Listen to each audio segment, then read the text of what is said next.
राजगढ़ जिले के जिला पंचायत अध्यक्ष और कांग्रेस के नेता चंदर सिंह सोंधिया अब फंसते हुए नजर आ रहे हैं। आखिरकार मामला क्या है, उस मामले पर नजर डालेंगे। लेकिन इस पूरे मुद्दे पर चंदर सिंह सोंधिया और हमारी बातचीत भी हुई है। जिला पंचायत अध्यक्ष चंदर सिंह सोंधिया का उस पूरे मुद्दे पर क्या कुछ कहना है वो सुने बगैर मत जाइएगा, क्योंकि इस पूरे मामले पर उनका जो बयान है वो बेहद ज्यादा महत्वपूर्ण है। अब शुरुआत से ही आपको पूरी स्टोरी बताते हैं कि चंदर सिंह सोंधिया के साथ ऐसा क्या हुआ है कि मुझे ये बोलना पड़ रहा है कि चंदर सिंह सोंधिया बुरी तरीके से फंस चुके हैं। दरअसल सुठालिया में भाजपा के मंत्री प्रहलाद पटेल आए थे। उस मंच पर कांग्रेस के नेता चंदर सिंह सोंधिया भी बैठे हुए थे। चंदर सिंह सोंधिया उस मंच पर इसलिए बैठे हुए थे क्योंकि वो कार्यक्रम सामाजिक और वो कार्यक्रम जो है सरकारी कार्यक्रम भी हम उसे कह सकते हैं। अभी स्पष्टता नहीं है कि चंदर सिंह सोंधिया सही बोल रहे हैं या फिर प्रहलाद पटेल सही बोल रहे हैं, लेकिन उस मंच पर चंदर सिंह सोंधिया मौजूद थे, ये बात पक्की है। अब प्रहलाद पटेल ने उसी कार्यक्रम के दौरान जनता को सरकार से भीख मांगने की आदत हो गई है ये वाला बयान दिया था। इस वाले बयान के वायरल होने के बाद जीतू पटवारी ने प्रहलाद पटेल को घेरा। पूरा मीडिया प्रहलाद पटेल के पीछे पड़ गया कि भैया आपने ऐसा बोल कैसे दिया, जनता जनार्दन भिखारी बता दिया जनता जनार्दन को आपने। उसके बाद में प्रहलाद पटेल का एक और बयान आया, वो बयान आपको सुनवाते हैं। उसके बाद में आपको स्पष्टता हो जाएगी कि चंदर सिंह सोंधिया इसमें इंक्लूडेड क्यों है, चंदर सिंह सोंधिया का नाम इसमें क्यों आ रहा है। सबसे पहले आप प्रहलाद पटेल का ये वाला बयान भी सुन लीजिए। सुठालिया के कार्यक्रम में कांग्रेस पार्टी के नेता भी मंच पर मौजूद थे। वो पार्टी का कार्यक्रम नहीं था। ऐसी स्थिति में मेरी पार्टी और मेरे नेतृत्व को कटघरे में खड़ा करना ये जीतू पटवारी के छपास का कारण है। और मैं एक और बात उनसे कहता हूं कि यदि कार्यवाही करनी है तो जो लोग मेरे साथ मंच पर थे, कांग्रेस के लोग, पहले वो उन पर कार्यवाही करें। ये मेरा बयान मेरे स्वजातीय बंधुओं के बीच मेरी अपनी बात थी जो मैं वर्षों से करता रहा हूं। तो आपने सुना प्रहलाद पटेल क्या बोल रहे हैं। प्रहलाद पटेल बोल रहे हैं कि उस मंच पर तो कांग्रेस के नेता भी थे। यह कार्यक्रम एक समाज का कार्यक्रम था और समाज के कार्यक्रम में भाजपा को बीच में नहीं लाना चाहिए। अगर जीतू पटवारी इतने ही सीरियस हैं जनता के लिए तो फिर उन्हें उनकी पार्टी के नेताओं पर भी कार्रवाई करना चाहिए। बकायदा प्रहलाद पटेल का इशारा चंदर सिंह सोंधिया की तरफ ही था, क्योंकि चंदर सिंह सोंधिया कांग्रेस के वरिष्ठ नेताओं में से एक थे वहां पर जो मंच पर बैठे हुए थे। अब इस पूरे मामले पर हमारी बातचीत चंदर सिंह सोंधिया से हुई है। आप उस बातचीत को भी सुनिए ताकि आपको स्पष्टता से समझ में आ जाए कि ये पूरा माजरा क्या है। पाल राठौर बोल रहा था मारो जी जी अध्यक्ष। जी जी जी बना साहब अध्यक्ष जी, 2-3 मेरे सवाल थे। जी। एक तो ये कि कल प्रहलाद पटेल ने जो सुठालिया में जो कुछ भी बोला है हाँ हाँ जनता के मांग पत्रों को, जी। तो उस पर क्या कुछ कहना है आपका?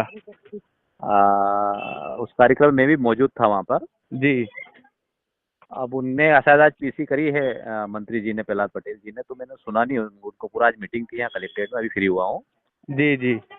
तो शायद उन्होंने बोला है कि वो निजी प्रोग्राम था, ऐसा कुछ किसी ने बताया हाँ, मुझे। उन्होंने बोला है कि वो निजी कार्यक्रम था, समाज तो जनों का कार्यक्रम था और उसमें कांग्रेस के कुछ नेता भी शामिल थे। तो हाँ जीतू पटवारी अगर कुछ कार्रवाई करें तो सबसे पहले तो जो मंच पर जो कांग्रेस के नेता थे उन पर पहले कार्रवाई करे, उसके बाद मुझ पर कुछ तंज कसे। हाँ, तो मंत्री जी ने पहला झूठ तो यही बोला है जी। कि जैसे कि भाजपा की आदत रहती है, तो वो जो कार्यक्रम था वो शासकीय प्रोग्राम था, नगर पंचायत सुठालिया का कार्यक्रम था। और वो मंच जिस पर माननीय मंत्री जी ने भाषण दिए हैं, वो मंच भी नगर पंचायत का था और नगर पंचायत के कर्मचारी उसका संचालन कर रहे थे। और अच्छा। उस कार्यक्रम में मैं भी मौजूद था वहाँ पर।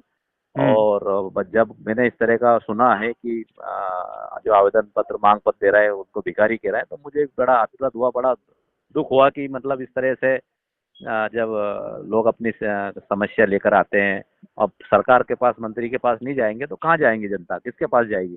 अब अगर वही लोग भिखारी कहेंगे, जब इनको जरूरत थी वोट मांगने की, जब तो हाथ पैर जोड़े, है ना, इन्होंने अपनी भीख मांगी वोटों की, अब उनका काम इनसे नहीं करवाएं तो किससे करवाएंगे? तो ये तो बड़ा अध्यक्ष जी, दुर्भाग्य है, मतलब इस प्रदेश का, कि ऐसे लोग यहाँ पर सत्ता में काबिज है। मैं इनकी बड़ी निंदा करता हूँ। अध्यक्ष जी, आप भी वहां पर मौजूद थे। जब आप वहां पर मौजूद थे तो उस समय आपने विरोध क्यों नहीं किया? वो अपना क्या नाम से भाषण वहां पर दे रहे थे, पीछे से हमने बोला है, पर वो तब तक उन्होंने अपनी बात खत्म कर दी। अच्छा, मैंने बोला आपने है, उसका मंच पर भी विरोध किया था? हाँ, वहां भी मैंने बोला है कि मैंने कि आप इस तरह से भिखारी ठीक बात नहीं है। हाँ अच्छा, तो ये जी समाज जी। जन का जो कार्यक्रम बता रहे हैं, ये समाज का कार्यक्रम नहीं नहीं, था? वो नगर आयोजक नगर पंचायत थी। नगर पंचायत ने सारे पैसे खर्च किए, मूर्ति नगर पंचायत सरकारी पैसे से आई है, कार्यक्रम सरकारी पैसे का है, मंच सरकारी का था, माइक सरकारी का था, संचालन सरकारी का था, और जो इनविटेशन नगर पंचायत ने बांटे, हाँ, उसमें चूंकि अवंतीबाई लोधी वीरांगना रानी, तो वो एक्चुअली लोधी समाज में उनका जन्म हुआ था, तो स्वाभाविक बात है उस समाज के लोग वहां पर उपस्थित थे, और सरु समाज के, अन्य समाज के भी सभी लोग थे, और हम सबके लिए खुशी की बात है कि अवंतीबाई लोधी का वहां पर मूर्ति का अनावरण हुआ अच्छा हुआ अध्यक्ष जी, है। एक आखिरी सवाल मेरा था जी कि जी। आपको क्या लगता है, प्रहलाद पटेल जी ने जीतू पटवारी से आप लोगों पर कार्रवाई की मांग की है, तो वो कार्रवाई करेंगे जीतू पटवारी, या फिर देख प्रहलाद पटेल पर ही उल्टा माफी देखो, मांगने के लिए प्रहलाद कहेंगे? पटेल साहब को और मुख्यमंत्री जी मोहन यादव जी को माफी मांगना चाहिए इस प्रदेश की जनता से, जो ये जनता को भगवान कहते हैं। एक तरफ जी। कहते हैं कि जनता हमारी भगवान है, हम पुजारी है, इस तरह का जो नौटंकी करते हैं, अब इनका असली चरित्र सामने आ रहा है कि जनता को ये भिखारी कह रहा है जो समस्या लेकर जा रहा है ना। तो मोहन यादव जी, मुख्यमंत्री जी को, और माननीय प्रहलाद पटेल जी को, जनता, मध्य प्रदेश की जनता से माफी मांगना चाहिए, और मैं तो कहूंगा कि मुख्यमंत्री को कार्रवाई करना चाहिए। ऐसे लोगों को मंत्रिपरिषद में रहने का हक नहीं है, जो जनता को भिखारी बोल रहे हैं। जी, धन्यवाद आपकी बात रखने के लिए अध्यक्ष जी। जी। तो इस पूरे मामले पर हमने चंदर सिंह सोंदिया से भी बातचीत की, आपने वो भी सुना। इस पूरे मामले पर हमने जो है चंदर सिंह सोंदिया उस मंच पर मौजूद थे, इस मामले में सवाल पूछा। चंदर सिंह सोंदिया से हमने सवाल पूछा कि प्रहलाद पटेल का वो बयान कहां तक सही लगता है। उन्होंने इस बयान को पूरी तरीके से निराधार बताया और मुख्यमंत्री से भी माफी मांगने के लिए कहा, प्रहलाद पटेल से भी माफी मांगने के लिए कहा। हमने पूछा कि अगर ये बयान इतना ही गलत था तो उस कार्यक्रम में मौजूद तो आप भी थे, फिर आपने उस समय क्यों नहीं रोका? तो चंदर सिंह सोंदिया जो कांग्रेस के जिला पंचायत अध्यक्ष हैं, उन्होंने कहा कि हमने रोकने की कोशिश की थी, लेकिन तब तक प्रहलाद पटेल अपनी बात को पूरा कर चुके थे। और ये कार्यक्रम समाज का था कि नहीं था, इस पर भी सवाल था। तो चंदर सिंह सोंदिया बोल रहे हैं कि भैया ये कार्यक्रम तो सरकारी कार्यक्रम था, और सरकारी कार्यक्रम में चूंकि जिला पंचायत अध्यक्ष है तो जाहिर सी बात है वो शिरकत करेंगे, वो जाएंगे। लेकिन प्रहलाद पटेल बोल रहे हैं कि ये सामाजिक कार्यक्रम था। अब इन दोनों नेताओं में से झूठ कौन बोल रहा है ये तो स्थानीय जनता बता पाएगी। बाकी चंदर सिंह सोंदिया पर जीतू पटवारी कार्रवाई करते हैं कि नहीं करते हैं, इस पर अभी संशय है, इस पर अभी क्वेश्चन मार्क है। जीतू पटवारी अगर कार्रवाई करते हैं तो सबसे पहले कार्रवाई चंदर सिंह सोंदिया पर होगी। इस वजह से हमें बोलना पड़ रहा था कि इस मामले में राजगढ़ जिले के वरिष्ठ नेता चंदर सिंह सोंदिया बुरी तरीके से फंस चुके हैं। बाकी आप वीडियो को ज्यादा से ज्यादा शेयर कीजिएगा। चैनल यदि आपने सब्सक्राइब नहीं किया है तो प्लीज कर लीजिएगा। बहुत बहुत धन्यवाद।